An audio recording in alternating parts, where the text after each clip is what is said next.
मुंबई गोवा महामार्गावर अपघातांचे सत्र सुरूच आहे। लोटे MIDC परिसरात पीर लोटे या ठिकाणी एका कंपनीसमोर महामार्गावर उभा असलेल्या कंटेनरला रत्नागिरीकडे जाणाऱ्या मारुती वॅगनरशी जोरदार धडक बसली।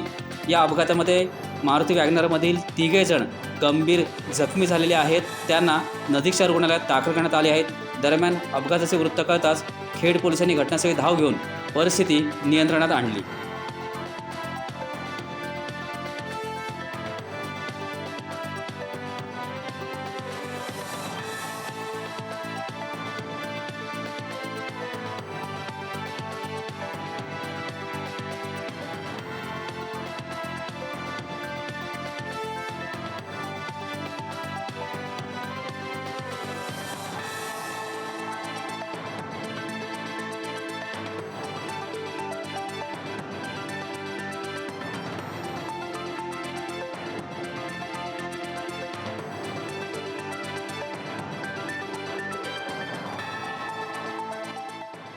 टाइम्स डिजिटलला लाईक करा, सबस्क्राईब करा, शेअर करा आणि बेल आयकॉन दाबायला विसरू नका। पाहत रहा टाइम्स डिजिटल।